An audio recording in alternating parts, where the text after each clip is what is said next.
breathe,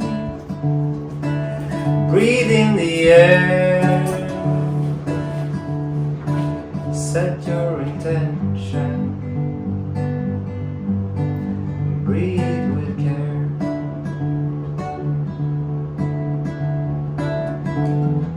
Tomorrow's a new day for everyone.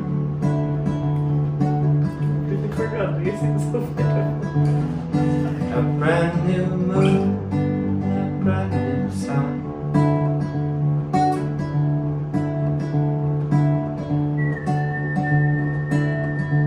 You know this song?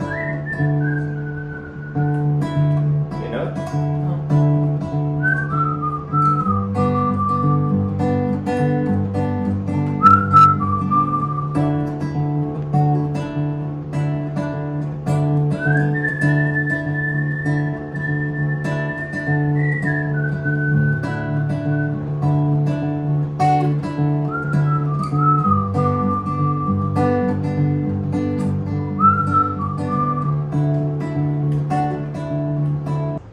Yo, what's alive? It's a good question. Uh-huh. For me, I'm obsessed right now with the concept of building an intentional life. Okay. I realized that life always happened to me. Everything was kind of completely out of my control. I was just completely driven by desire, by circumstances, by society, and then I think you can only realize that once you look back and see how different life is actually when you start building it, like with intention. That's what's alive for me. Like with intention. That's what's alive for me right now. Okay. What's building a life with intention? What is it? Yeah, what does it mean? I think it's realizing that every decision, every tiny decision, has a real impact on what you do. I always think about it as you're here and you make a small decision like drinking your morning coffee or not, having breakfast or not, answering to that call, checking your phone, any tiny detail.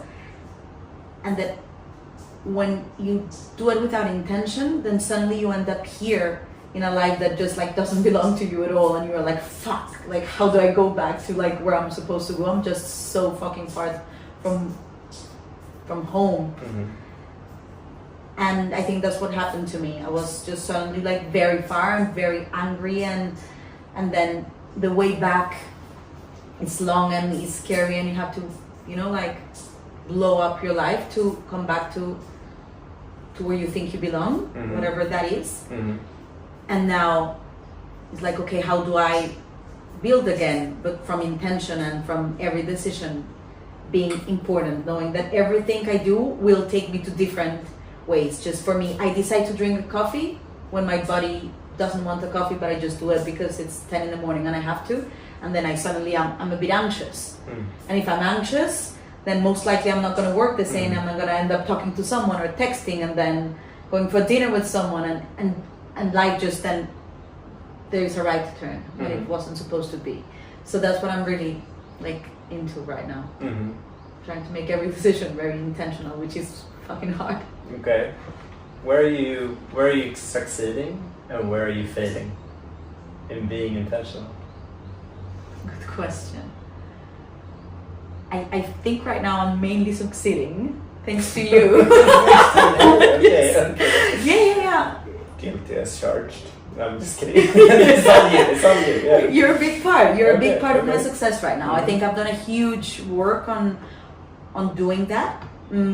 But something like my pleasures and instant desires and not following up with my word was something that I always felt like the lack of control was something that has always been very latent on me. And since we're here and you've been helping me out to understand how to take care of my body through exercise and through more routine and through being more efficient with my time, I feel more in control of my I would say desires and more and pleasures somehow. Okay. So that's what's the most difficult thing for me to do, I guess. I think I've always been like, okay, I want sex, let's have sex. I want drugs, I want alcohol, I want to eat, and I've gained 20 kilos, and then and there was a point in my life in which I said, like, I'm just a very self-indulgent person, and that's what I am. And I was like, let's accept yourself fully and just be a self-indulgent person forever. Which I think it works. Like, self-acceptance is super important. Know what you have inside and not play against it and not just feel super shameful or guilty or whatever for it. Yeah. But then there is a point at which is like, am I like a hostage from myself? And I think right now it's like the first time in my life that I feel way more in control of those impulses. So that would be, I think right now, my biggest win. Yeah. And the most difficult thing? Same. I mean, I think right now it's just the same point. It's just hard for me to be more efficient, more intentional with these desires, but I feel I'm winning right now. What are you winning?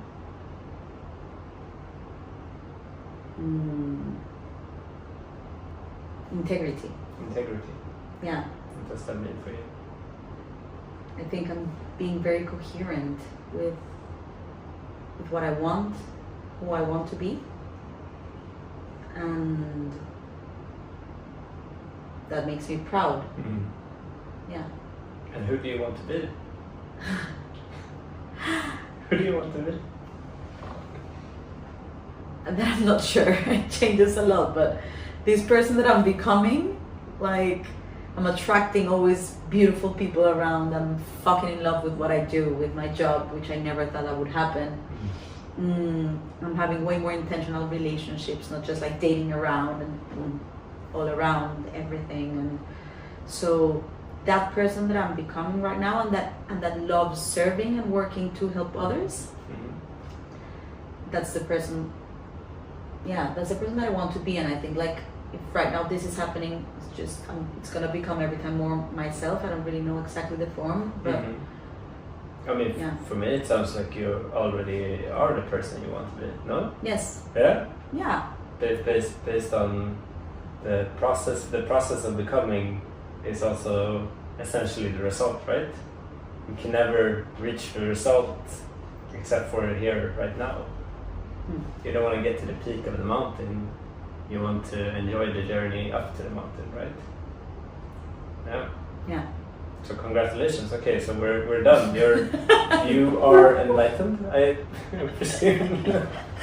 No, it's a good moment, but from this moment exactly it starts a big conversation on this. Like, we meet so many people in Bali, for example. You know, we're all most likely went out of the system somehow. We're not mostly like traditionally employed, or many people have ended long relationships or engagements or a lot of traditional way of living, but still talking around, many do not feel really fulfilled, and it looks like an eternal hunt or search for something which is deeper. What do you think that is? The eternal hunt of the deeper thing. Yeah. I think it's meaning, and I think meaning, if I were to say something about that, is probably more to do with belonging, like it's belonging in reality, right? To some degree, why do a lot of people align with religion, for instance, and different religions? Because I think essentially it gives you a cohesiveness, like a section of society where you're like, here I can breathe a little bit, I can breathe out. So I think we're all looking for that sense of belonging, that sense of meaning. Belonging to a group, you mean, or belonging to what? Belonging to a group, but also belonging to ourselves, like belonging to this, like the essence of being human. If you accept me for who I am, aren't I more relaxed then? Am I not more able to then be who I truly am? Right? So it's like that safety, I imagine is like a big foundational key there, right? I can only speak for myself. Right now we're in Bali, and for me Bali feels safe. And it feels like in that safety I can move into a place where I'm like more myself. I'm like, oh, okay, don't have to be that, I don't have to do that, I can be this. And in that there's this belonging, sense of belonging, right? And in that sense of belonging, the sense of meaning, the sense of, oh, what is the expression that wants to come out, naturally comes out rather than forcibly so, right? And to continue on that point, I imagine for myself as well that the surge of meaning is also in a sense imbued on us. It's not our own, but something that is almost projected on top of us as a thing that we should have. At least that's how I've felt. I should have a meaning.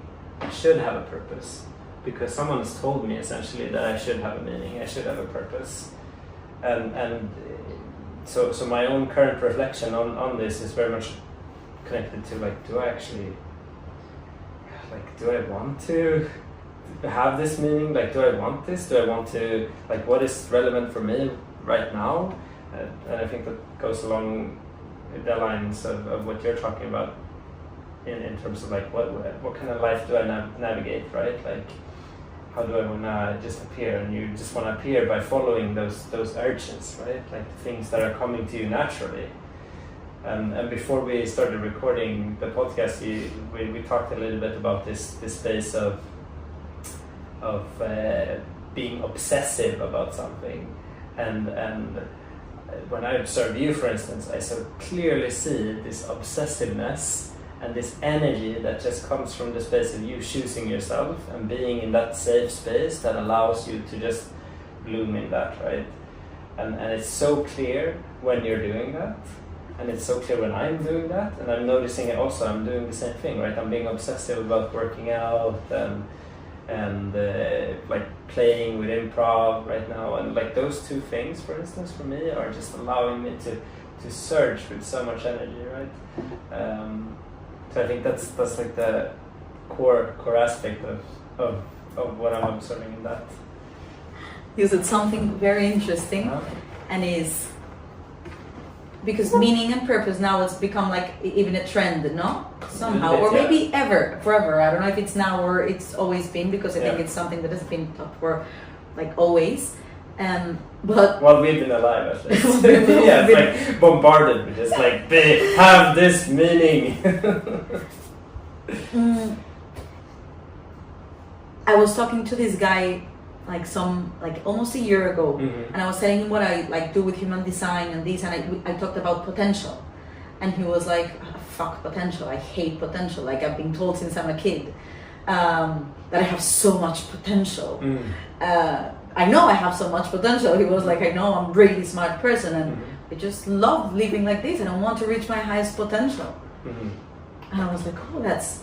Did he say that he wanted to live this? No, that he didn't. That since he was in school, people were telling him that now he works. He has a very good job, and they were like, his boss would be like, hey, like, like you could be the boss here. You have so much potential, and he's like, no, I want to be that boss. I love music, I love being a DJ, I love like, I'm great just where I am. And it's interesting to like, do we need to reach our highest potential? Do we need to find meaning? Is it a proportion of society that wants it, some others not? Is it living numbed versus like, a numbed life versus a meaningful life? Like,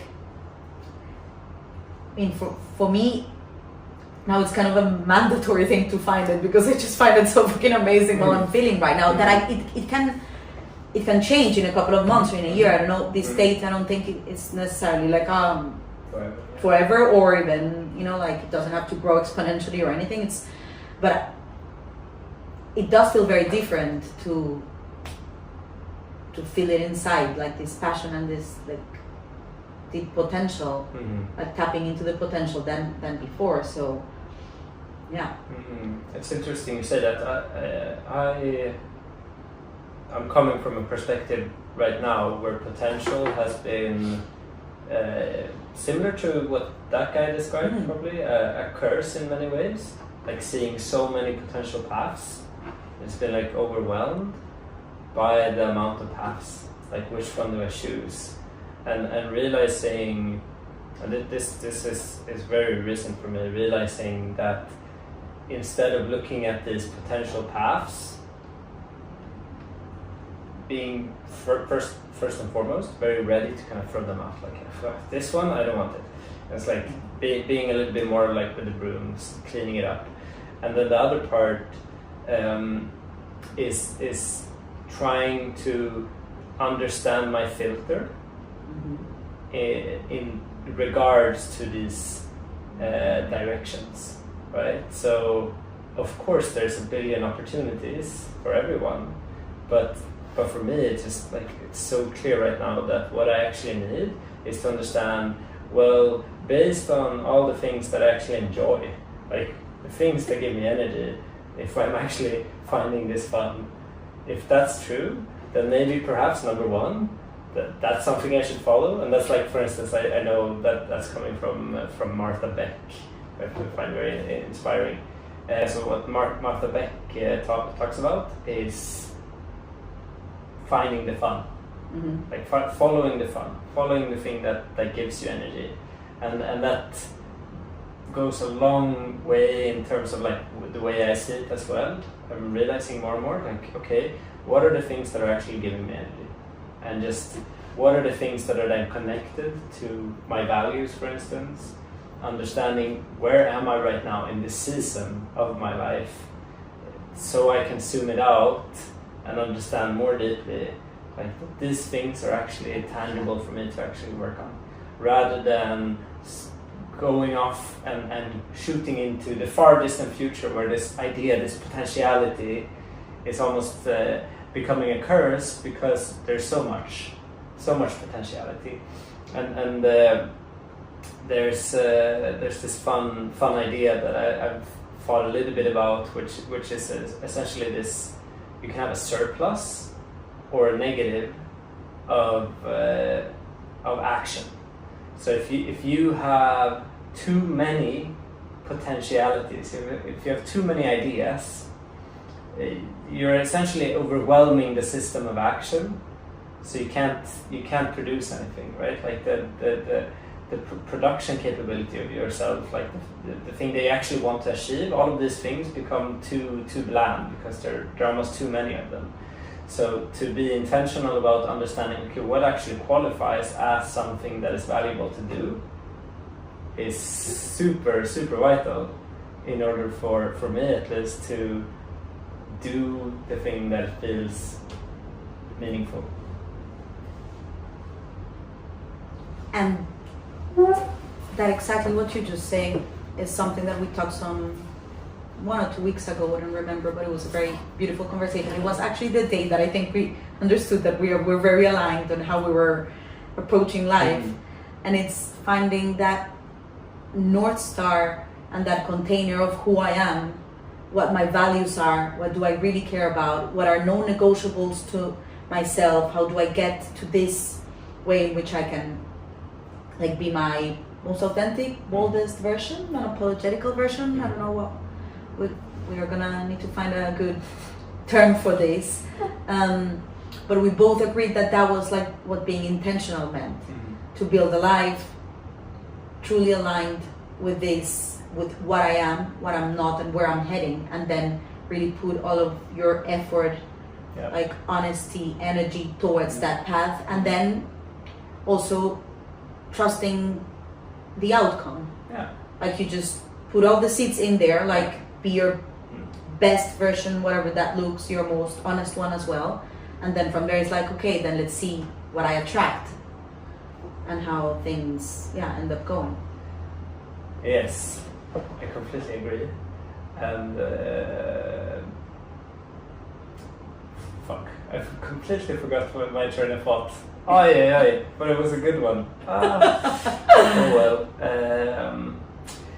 Perhaps this should be a cliffhanger for our next episode, which we'll find out when that comes out. Right? Thank you, Maria. Thank you, Simon. See you soon. See you soon. What do you think?